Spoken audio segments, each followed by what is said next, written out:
teilwng yw'r oen a laddwyd i dderbyn gallu, cyfoeth, doethineb, anerth, anrhydedd, gogoniant a mawl. Unwn i ganu emyn rhif 6. Ymgrymwn ger dyfron, ti ddiw ein tadau, o llanw'r oed fa hon ath ddylanwadau. O blith tegannau ffôl i'w res dy gynnes gôl, o galw ni yn ôl, o'n holl grwydriadau. Ac wedi i ni ganu yr emyn, y bydd Rhys a Bowen yn dod mlaen i ddarllen ar barchedig Peter Thomas i'n harwen mewn gweddi. Rhif 6.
Geiriau ola Paul at yr Eglwys yn Ephesus, y 6ed bennod. Ymgryfhewch yn yr arglwydd ac yn erth ei allu ef. Gwisgwch amdano'ch holl arfogaeth Duw, mwyn i chi fedru sefyll yn gadarn yn erbyn yr un drwg. Canis nid am ei drolio yn yr ydym yn yr afael, ond a thywysogaethau ac awdurdodau, a llywodraethwyr tywyllwch y byd hwn, a phwerau ysbrydol drygionus yn y nefolion leoedd. Gan hynny, ymarfogwch a holl arfogaeth Duw. Mwyn i chwi fedru gwrthsefyll yn y dydd drwg, ac wedi cyflawni pob peth, sefyll yn gadarn. Safwch ynte, a gwirionedd yn regus am eich canol, a chyfiawnder yn arfwisg ar eich dwyfron, a pharodrwydd i gyhoeddi efengil tangnefedd yn ysgidiau am eich traed. Heblaw hyn oll, ymarfogwch a tharian ffydd, a hon byddwch yn gallu diffodd holl seithau tanllid yr un drwg. Derbyniwch helm iachawdwriaeth a chleddyf yr ysbryd, sef gair ein Duw. Ymrwch i weddi ac ymbil, gan weddio bob amser yn ei ysbryd.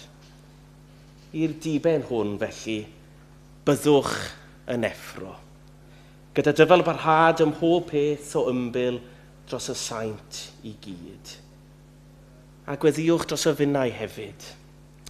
Y bydd Duw yn rhoi i mi ymadrodd ac yn agor fy ngenau, i hysbysu neuofn ddirgelwch yr efengil.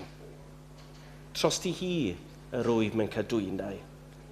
Ie, gweddiwch ar ei mi lefaru'n hi amdani, fel y dwlwn lefaru. A boi bendith yr arglwydd ar y darllen a'r deall o'i air sanctaidd. Amen. Dawn ni gydweddio. Yr ydwyt arglwydd yn un ddisg, ath enw di a elwyr arnom, na adni o arglwydd ein Duw.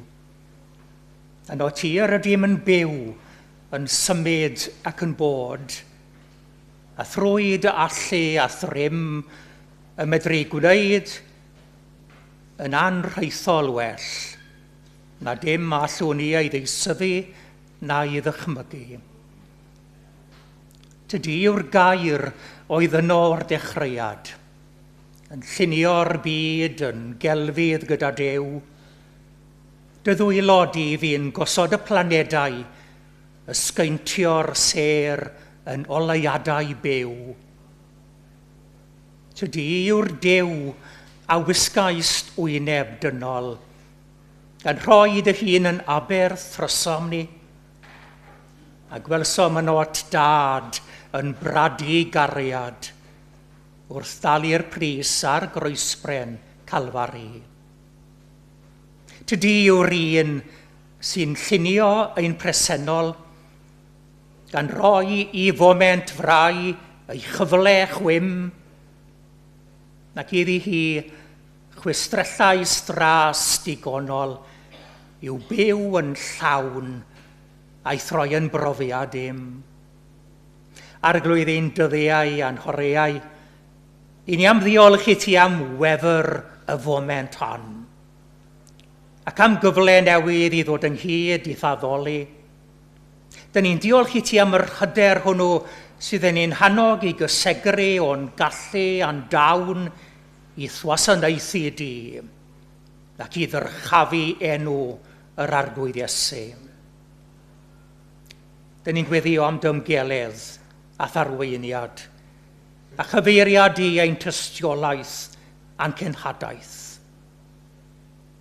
Yn benodol arglwydd, pari'r oedfa newydd hon, fod yn gyfle i ni ymgysegru o'r newydd i ddwaith, a gweddiwn am enwyniad dy ysbryd glân.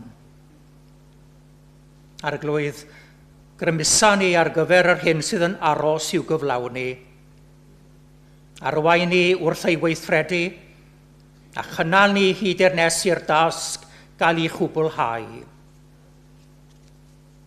O ddiwain tad nefol, fe ddeithom i addoli. Tywys ni i'th ogoneddu di, i estyn trwy ein can y mawl i ti yn gyfan. Nid i ddatguddio i ni dyfwriadau o'r newydd, dewyllus mewn perthynas a'n bywyd, nid i agor dyddrysau cyfle yn ein hanes, nac mewn hyder ffydd i fentra yn enw Iesu.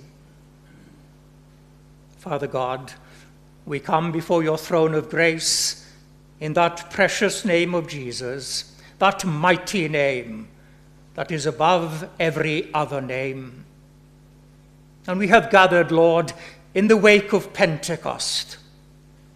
And we pray that this place will become one of your addresses, and that your Spirit will come upon us, and that it will become a place of encounter and celebration, a place of worship and renewal, a thin place to pause and to be still, a place of vision and direction, so that together, Lord, we will discover that headroom which will give our assembly this year a truly spiritual dimension, and that will make all the difference, Lord. We pray your blessing upon our assembly. We pray that we will feel the guidance of your Spirit. We thank you for that sense of expectation as we have listened to those persons who have been invited to speak, to lead the different sessions. And we pray your blessing upon our fellowship this evening, that it will be a means to refresh our souls and to renew our faith, so that we will become more effective witnesses as Christ's ambassadors in the world. Inspire us through your Holy Spirit. Encourage us as we share our hopes, our aspirations, and reveal to us anew your incredible plan for our lives and for the witness of our churches, so that in all things, Lord, we will honor you. Ysbryd Glân, ti wyt ysgogwr trefn a lluniwr y greadigaeth. Ti yw'r gwynt sydd yn chwythu yn ddi-gyfyngiad gan fiwhau ac adnewyddu. Ti yw'r tafod tân sydd yn rhoi mynegiant a llais sy'n tystiolaeth.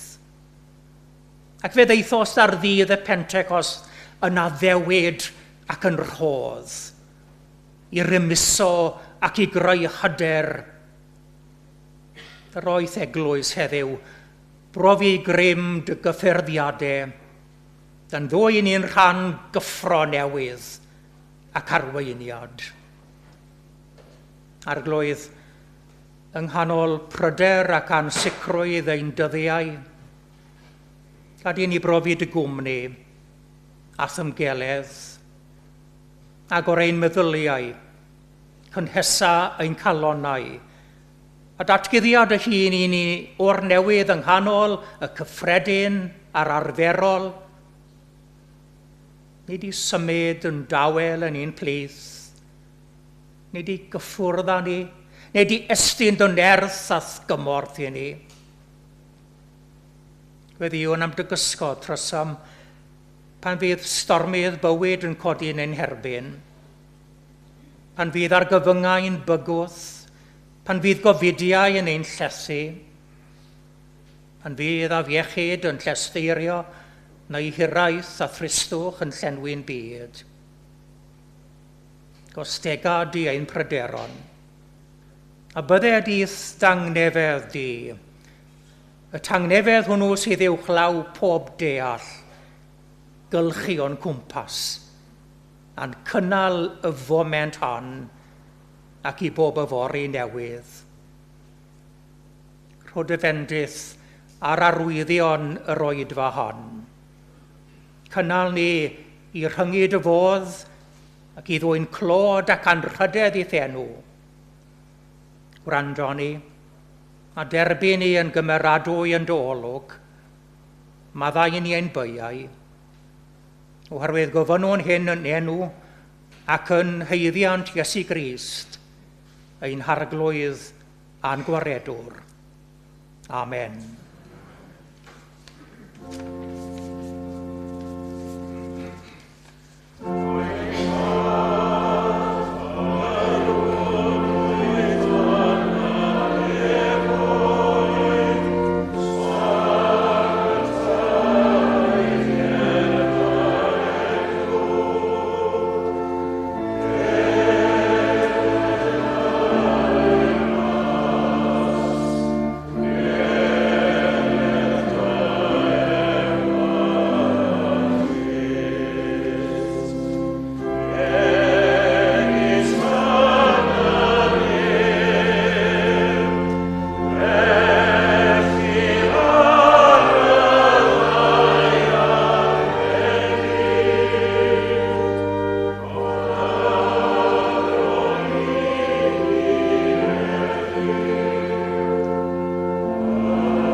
Wel, dwi am ddiolch yn gynnes iawn i bob un sydd wedi bod yn gymorth i mi ar hyd y flwyddyn a aeth heibio.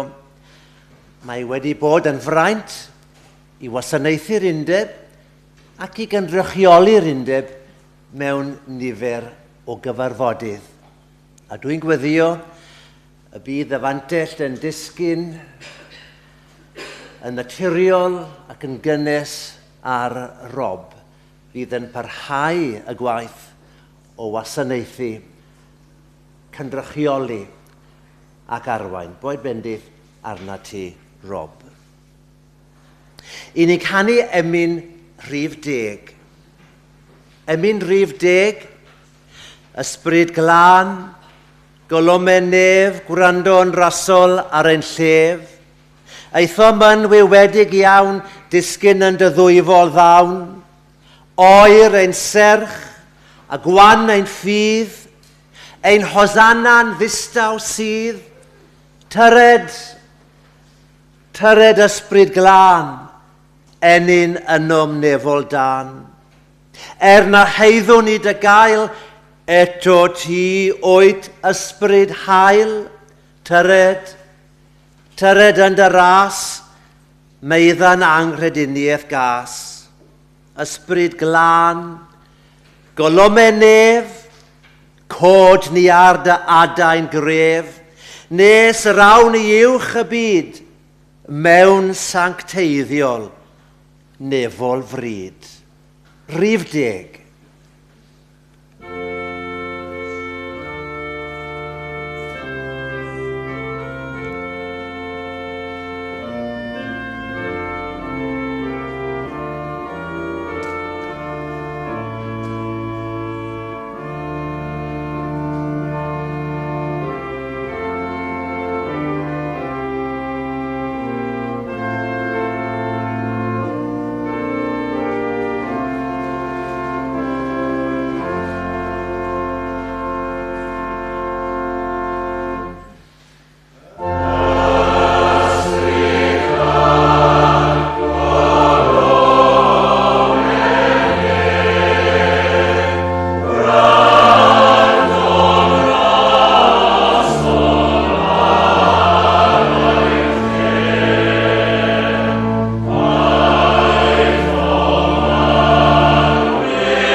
Wel, wrth i ni ddod at y ddefod o sefydlu y llywydd newydd, gai ddiolch yn fawr i'r parchedig Geraint Mos am ei waith fel llywydd yr undeb dros y flwyddyn ddiwetha.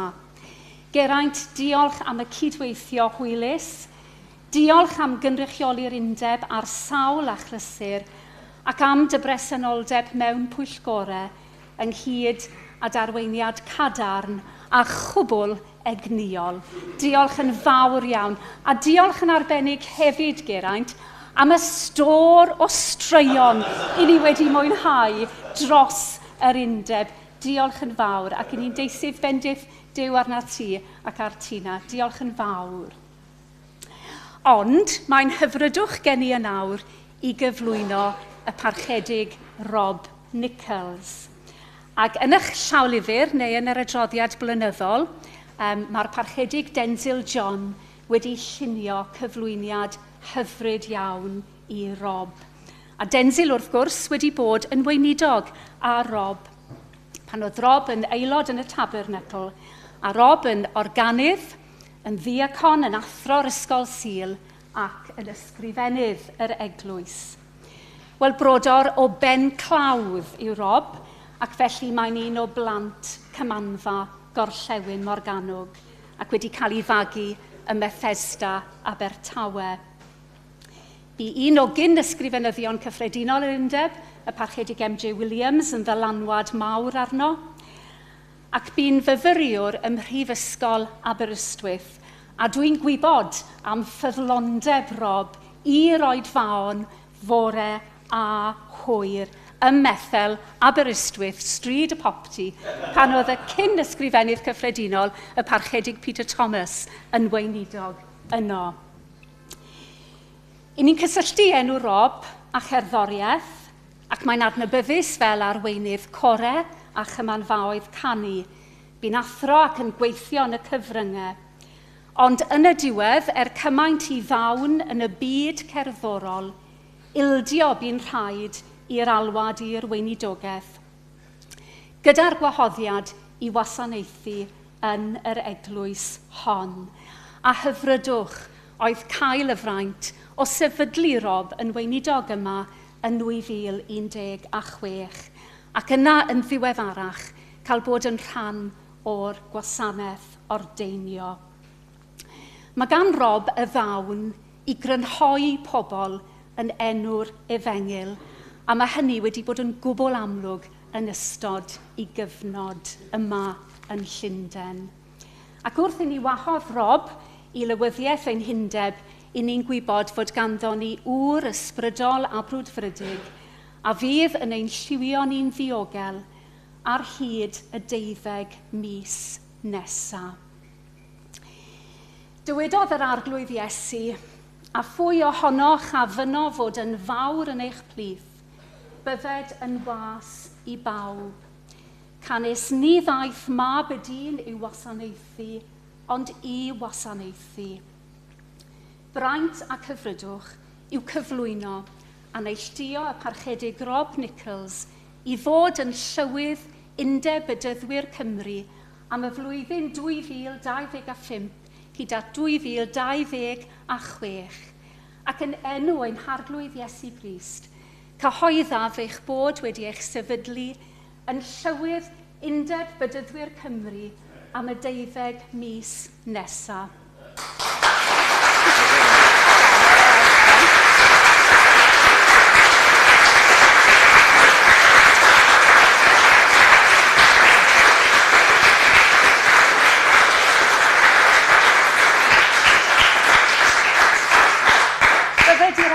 Dyfendithio athgadw, bydded i'r arglwydd lewyrchu i wyneb arnat a bod yn rhigarog wrthyt, bydded i'r arglwydd edrych arnat a rhoi i ti o'i dangnefedd. A fy mraint yn awr yw dywahodd i dorri dy enw ar y Beibl, a tra bod Rob yn neud hyn, ac a ofyn i chi fel cynulleidfa i sefyll. Diolch.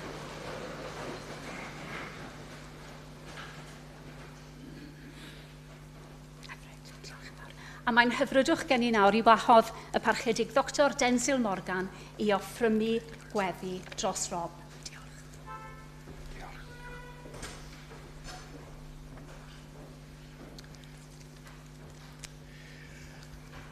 Arglwydd ein hiwr ni mor ardderchog yw dy enw ar yr holl ddeiar.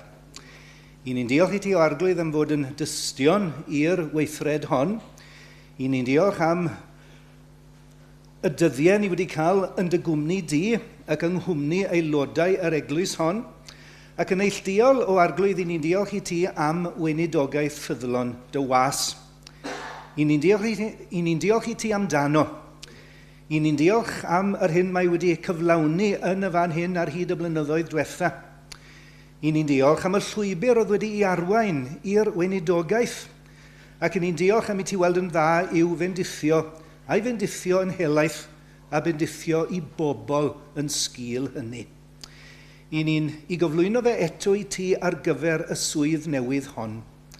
I ni'n diolch am eglwysu yr undeb, I ni'n diolch am yr undeb sydd yn bod rhyngom ni, yn cymdeithas ni, yn cyfeillgarwch ni, yn gwaith ni, yn hindeb yn yr efengil fawr.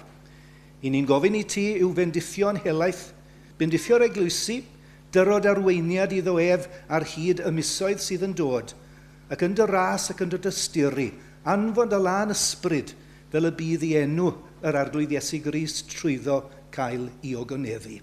Gyfynwn hyn yn ei enw ef. Amen. Amen.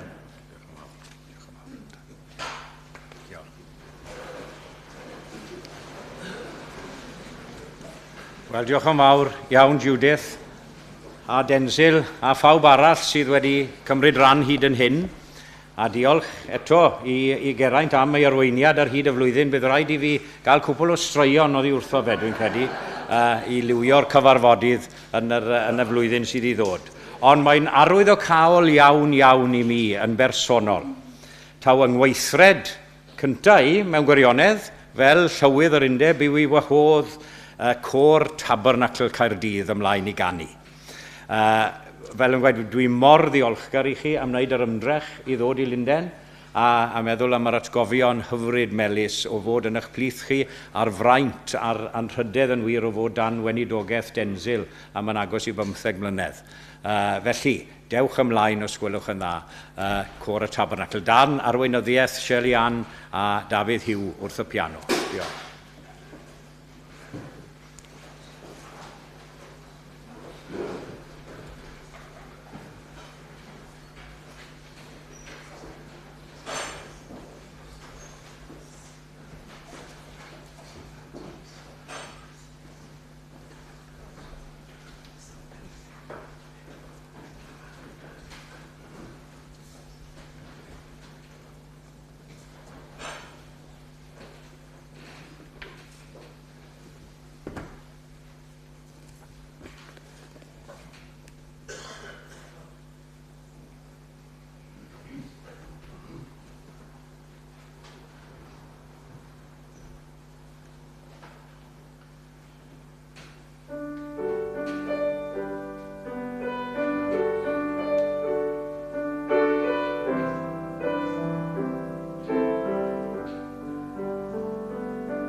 Wel, diolch yn fawr iawn i'r côr. Nid yn aml mae unrhyw gôr yn cael cyfle i berfformio darn gan gyfansoddwr sydd yn rhan o'r côr. Ac, wrth ddiolch eto i Shirley Ann ac i Dafydd Huw, diolch yn arbennig i Eiros am nid yn unig am y darn hyfryd yna, ond am ei gyfeillgarw hyntau ar hyd y blynydde. Diolch yn mawr iawn, gwerthfawrogi'n fawr. Felly, fe unwn ni gan i'r emyn nesaf, sef 15. Anghrediniaeth, gad fi'n llonydd, onid mi godaf lef o'r dymderoedd, lle rwy'n gorwedd, i fyny'n lan i ganol nef, brawd sydd yno'n eiriol drosodd. Nid wy'n angof nos na dydd, brawd a dir fy holl gadwynau, brawd a ddawar caeth yn rhif. Rhif 15. Oh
Wrth sefyll o'ch blaen chi heno wy'n llawn ymwybodol o'r anrhydedd sydd wedi osod arna. Ac yn diolch yn ddiffiant iawn am yr anrhydedd hwnnw. Ac hefyd am eich presenoldeb chi yma yn Llundain heno, llawer ohonoch chi o'n gwybod wedi wneud cryn ymdrech i fod yn bresennol yma heno. Ond yn anffodus oherwydd afiechyd, mae'n siomedig i mi yn bersonol nad yw'n had am llysfa mae'n gallu bod gyda ni heno.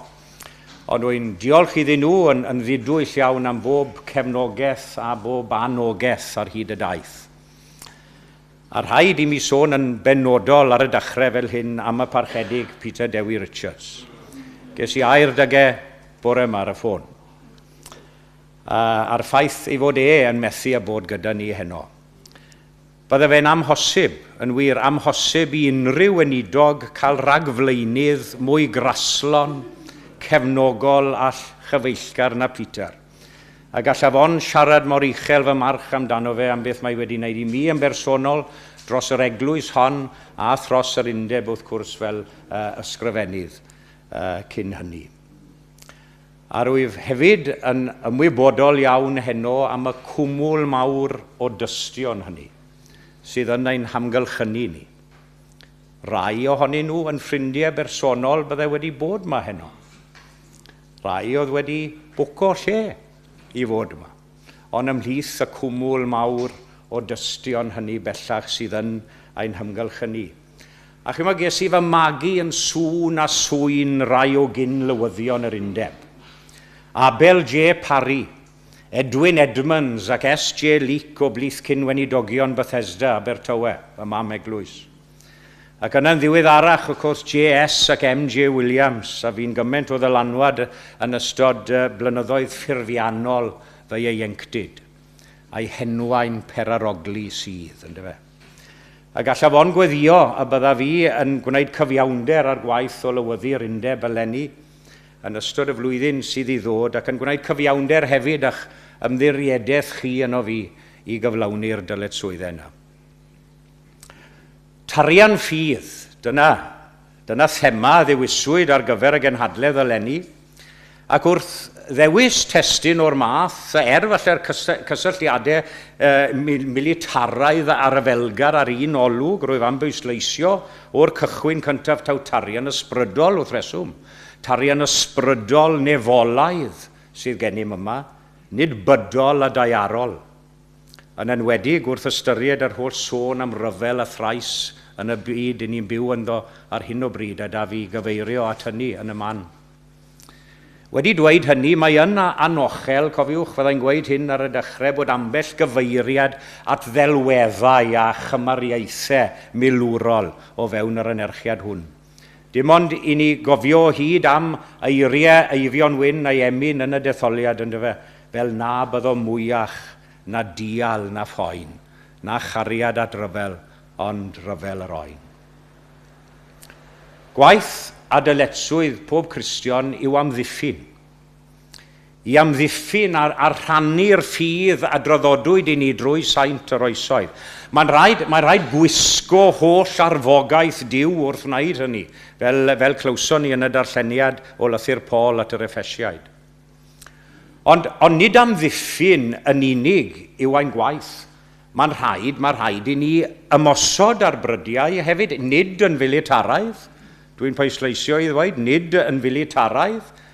Taw ymarfogi a holl arfogaeth Duw a wnawn ni, nid ag arfau dinistriol y byd hwn. Nid brwydro yn erbyn cig a gwaed, ond erbyn holl anghyfiawnder, camwedd y drygioni'r byd hwn, yn erbyn tywysogaethau ac awdurdodau, fel clywon ni yn y darlleniad.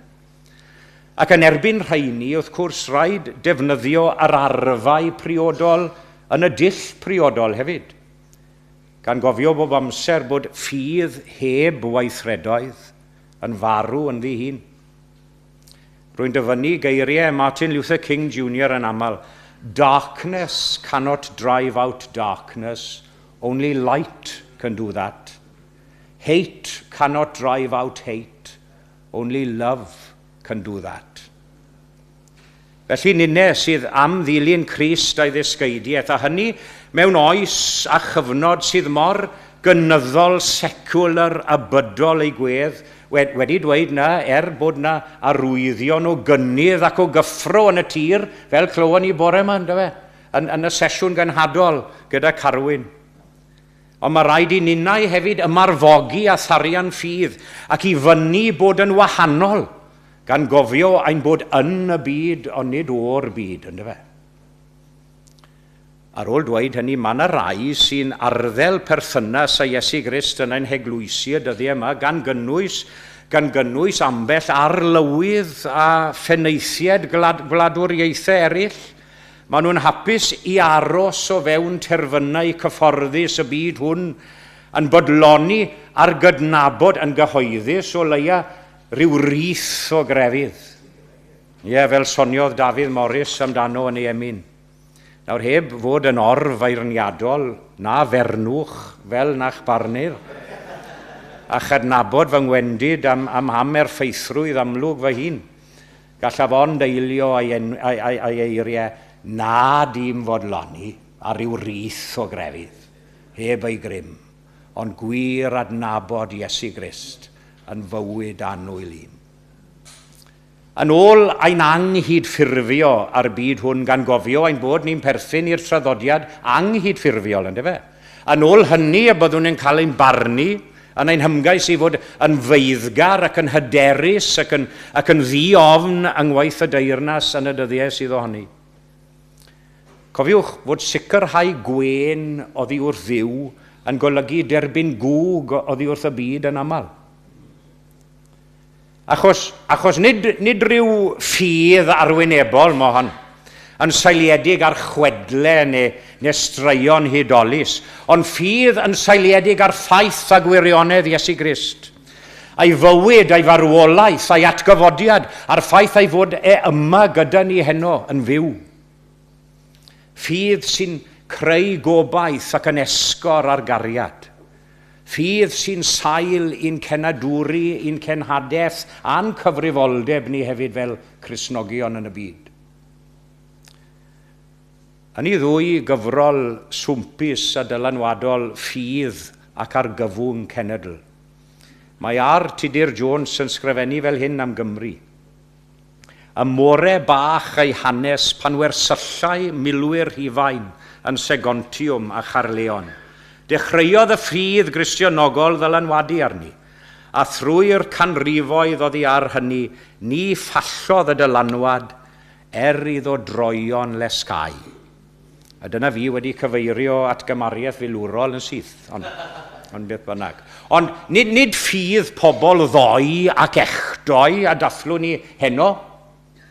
Nid ffydd y ffyddloniaid dewrion gynt sy'n cynnal ein tystiolaeth yn cenhadaeth ni yn yr 11 ganrif ar 20.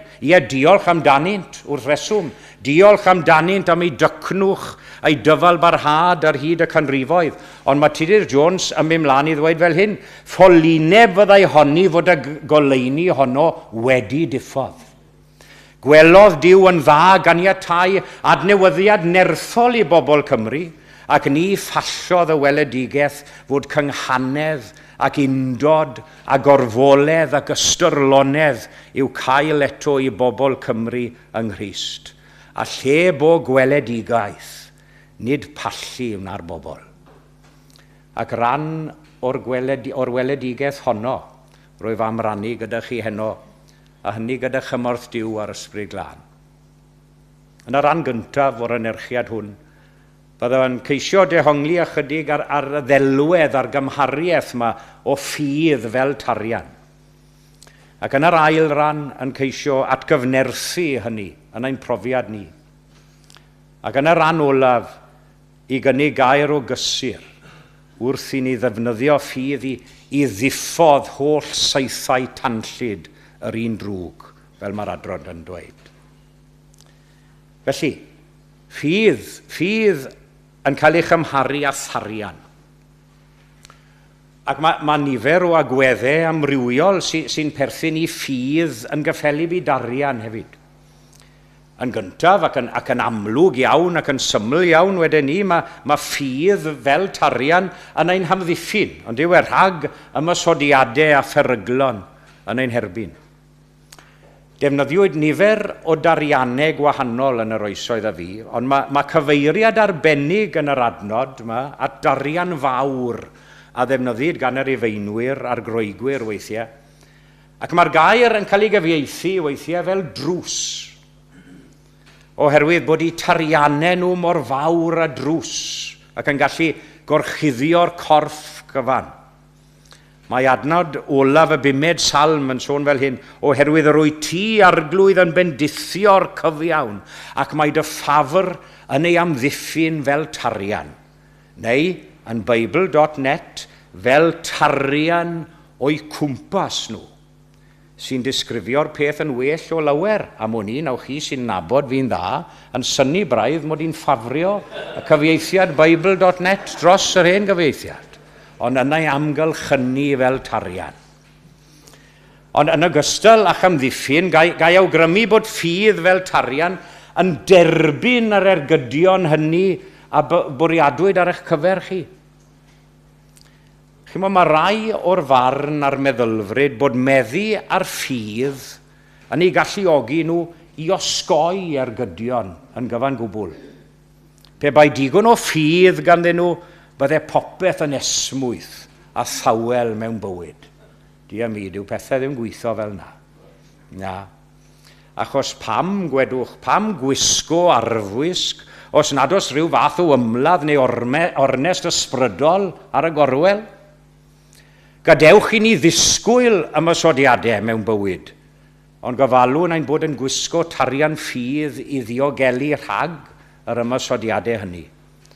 Wy'n dyfynnu'r dywediad Saesneg yn aml, faith isn't about everything turning out okay. Faith is about being okay no matter how things turn out. Hefyd, mae ffydd yn debyg i darian am fod, os mae angen iddi fod yn gryf, hynny yw, nid fod ein ffydd ni yn gryf drwy'r amser. A mae digon o enghreifftiau yn yr ysgrythurau a chyfeiriadau gan Iesu ei hun o dos, yn canmol ffydd hyd yn oed mor fach a hedyn mwstard. Ac wy'n siŵr bod llawer ohono ni yn gallu uniaethu gyda datganiad tad y bachgen hwnnw pan wedodd mae gen i ffydd, helpa di fy niffig ffydd. Un prawf amlwg i brofi cryfder ac addasrwydd a'ch ffydd a'ch tarian yw i sicrhau bod i wedi chreu o un darn, fel un darn cyfan, nid fel cyfuniad o ddarnau bach. Nawr, beth wy'n golygu wrth ddweud hynny yn union? Rhaid iddi fod yn ffydd yn seiliedig ar Iesu Grist yn unig, a hwnnw wedi groesoelio eich mwyn chi.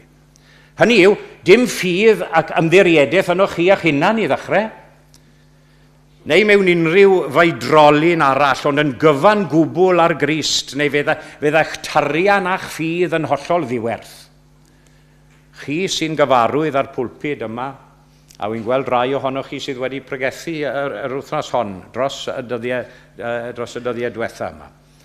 Chi'n gwybod bod yna blac efydd wedi hoelio ar y pren fan hyn. Sdim modd gael gwared â hwn. Sdim modd tynnu hwn oddi ar y pwlpid. A plac ag adnod wedi naddu arno o Efengil Ioan. Syr fe hoffem weld Iesu, sy'n batgoffa fi fel gweinidog yn wythnosol, taw dim ond Iesu Grist sy'n cael ei bregethu o fan hyn, a phob pregethwr arall sydd yn sefyll yn y pwlpid yma. Syr hoffem weld Iesu. A mae ffydd yn debyg i darian hefyd gan fod angen i thrin ei thrafod yn iawn. Mae rhaid i chi handlodd i'n iawn. Chael? Bydd rai yn sôn am ei ffydd yn ddigon hyderus pan fod pethau mynd yn iawn. Ond pan ddaw'r awr o wir angen dirfawr i ffydd am ba bynnag reswm yn pallu a hwythau'n cilio o'r herwydd hefyd.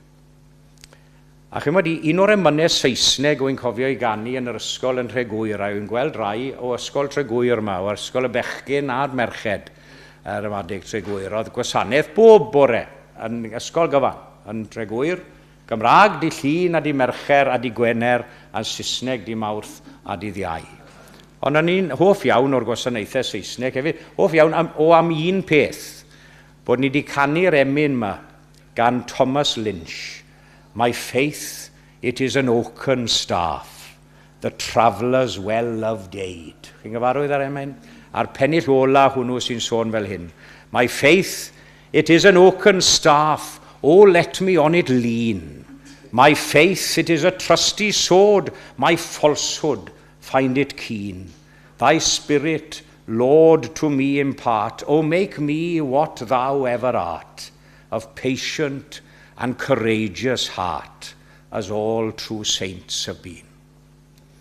Yn ystod y canol oesoedd, roedd marchogion yn cario eu harwyddau, ei coat of arms, ar eu tariannau. A dylai tarian ein ffydd ni, cario ein harwyddau ni arno fe hefyd. A beth yw hwnnw? Wel, yn ôl Joseph Irons, un o bregethwyr mawr y bedwaredd ganrif ar 15, croes a choron. Na beth yw coat of arms y Cristion? Gyda'r geiriau dim croes, dim coron. Ie, nerth wedi llesgedd a choron rôl croes. At yr ail ran, gyda llaw mae'r ran gyntaf lot hirach na'r ddau ran arall. A dwi'n dwym yn hynna, nhw'n gwybod beth eich chi. Ac yna'n ail i atgyfnerthu hyn yn ein profiad ni.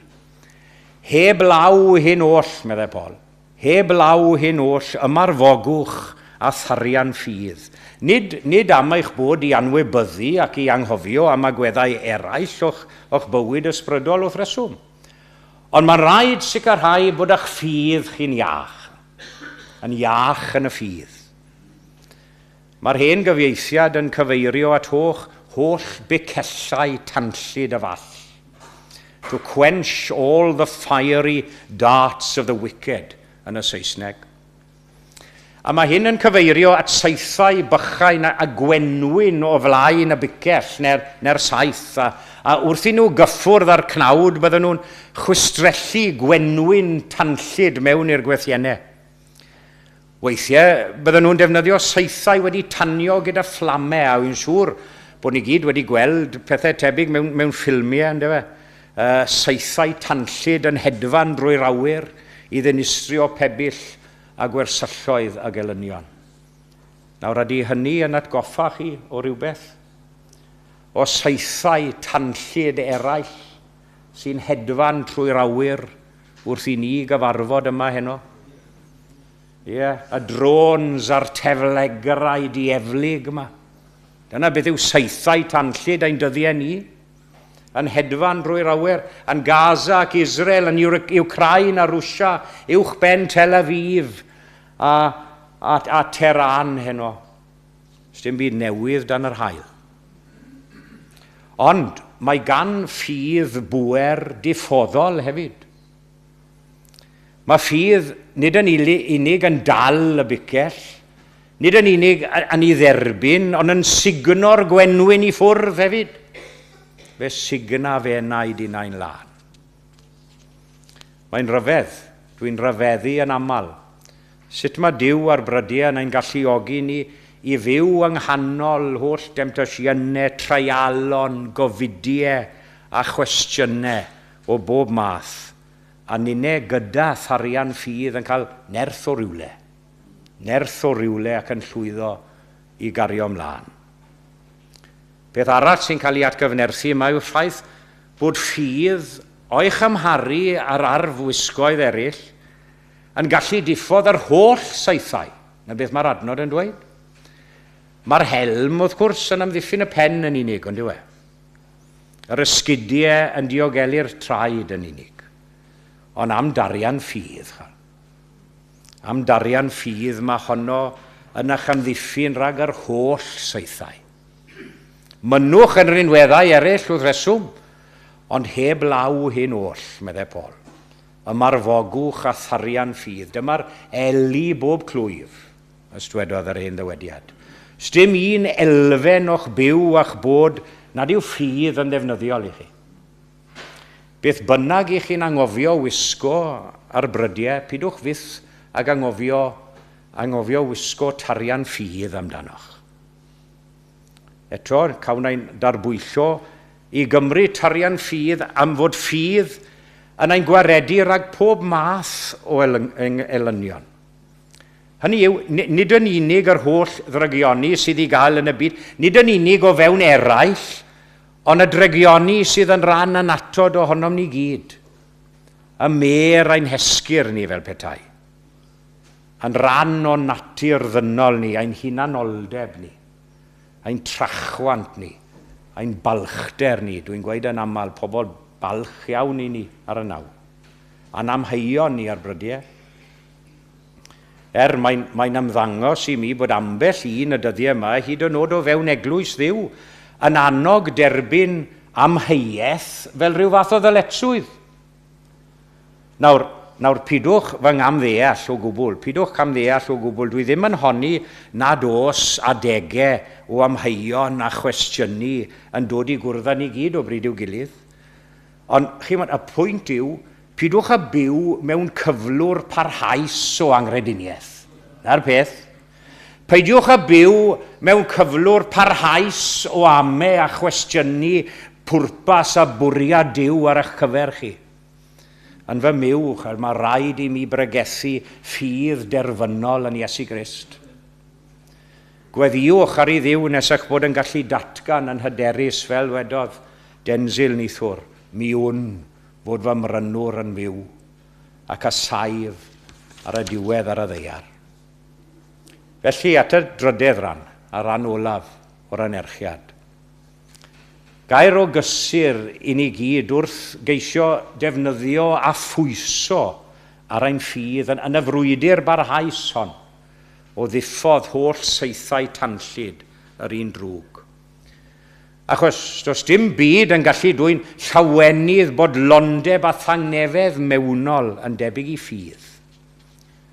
Ac o na fyddwn ni'n defnyddio a dibynnu ar darian ffydd yn fwy aml. Ym myd natur ceir y dywediad nature abhors a vacuum, sydd yn golygu bod unrhyw ofod gwag a segur yn cael ei lenwi. A dyna gyd sy'n angen ar Dduw mewn gwirionedd, yw vacuum. A mae'r vacuum yno i gael yno chi a mi. Dyw e ddim yn anodd i fod yn wag. Dyw e ddim yn anodd i gael eich gwacau o'ch nerth a'ch ysbryd, i gael dim byd ar ôl tu mewn i chi. Ar lawr yn ysbrydol, yn gorfforol falle, wrth wynebu a fiechyd. Yn gorfforol, yn emosiynol. Ac yn y cyflwr trienus hwnnw, fe a ddewalla yr enaid sychedig, ac a lenwi yr enaid newynog. Y cyfan sydd angen yw ar i chi fod yn wag yn eich hunan, wedi cyrraedd y gwaelodion fel petai. A dyw hynny ddim yn waith anodd chwaith ar brydiau, yn dyw e? Nid i sefyll, nid i eistedd, nid i benlinio hyd yn oed, ond i orwedd. I orwedd wrth i drad. I orwedd wrth i drad gan fwrw dy hunan, daflu dy hunan ar ei drigaredd ei faddeiant. A phan fod Duw yn gweld enaid ar lawr fel na, wedi wasgu i'r llawr. Yna mae'n barod i lenwi'r gwacter gyda'i bresenoldeb dwyfol ef ei hun. Fe ddechreuais ar anerchiad hwn wrth sôn am filwyr Rufeinig, a dyna'r ddelwedd, wrth gwrs, dyna'r ddelwedd am hwn i, oedd y meddwl Paul wrth sgrifennu'r geiriau yma at yr Effesied. Ac roedd gan y Rufeinwyr ddill arbennig iawn o ddefnyddio eu tariannau. A hynny oedd y ffurf testudo, the tortoise formation, ffurf y crwban. Byddai'r milwyr yn gosod eu tariannau i ffurfio gorchydd o'i cwmpas, fel oedd yr adnod yn dweud. O'i cwmpas nhw o bob cyfeiriad a phob ochr, gyda rai yn y canol yn rhoi tariannau uwch i pennau i amddiffyn o'r top, a rai yn y cefn yn cerdded Canol gyda'i tariannau tu ôl iddyn nhw. A fel hyn mae un o ddisgrifiadau yn disgrifio'r weithred. This reduced the speed and mobility of the formation, but offered consistent defensive strength against opposing infantry and excellent protection against arrows and other missile attacks. Yn erbyn holl saethau tanllyd yr un drwg. A dim ond gyda tharian ffydd o'ch blaen chi, tu ôl i chi uwch a'ch pen a dan eich traed hefyd, a mae modd i chi weithio a'ch ffordd yn fuddugoliaethus trwy holl ddryswch ac ansicrwydd mawr y byd a'r bywyd hwn, a chyrraedd yn ddiogel yr ochr draw. Am hyder bob tro yn ddoef, ymlaen a fi'r frwydr mewn ffydd, ymlaen a gobeithgan y nef i'r daith yn gyfeiliant bob dydd. Fy niw yw fy llywydd drwy foes, a dwy'n ei gomisiwn i'w mraint, gan ddathlu gwaradwydd ei groes, yn sel buddugoliaeth ei saint, a hynny gogoniant i'w enw tragwyddol. Amen. Ac fe ganw ni, gyda'n gilydd. Dwi wedi dyfynnu y pennill ola yn barod, ond gai ddiolch i Will am gyfeilio heno ac i bob organydd arall a chyfeilydd arall sydd wedi a fydd yn chwarae yn y cyfarfodydd yma leni. Ac yna bydd Judith yn ein gollwng ni gyda'r fendith. Un cyhoeddiad sydd i'r rhai ohonoch chi sydd yn aros, dwi'n gwybod mae yna lawer ohonoch chi yn gadael fori, ond mae yna daith gerdded bore fori yn cyfarfod yma am gwarter wedi 10 y bore, yna'r cyngerdd yn y nos am 7, diolch eto i Will a'r côr ar ei newdwyr, ac yna oedfaw yn un debol i orffen ar ddydd Sul. Ond gan ddiolch yn ddidwyll ac yn ddiffiant iawn i bawb sydd wedi bod yn cynorthwyo ac yn helpu gyda'r trefniadau. Fel wedes i yn yr llawlyfr, dyledwr wyf yn fawr iawn. Felly 18.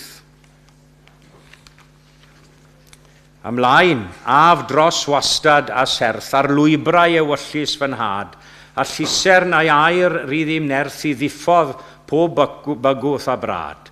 Dawyntau ei hun ar y daith, i'n cynnal o'i ras di ben draw, a hyd nes cyflawni fy ngwaith, fe gydiaf drwy ffydd yn ei law. 18. Yeah.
am bob anogaeth.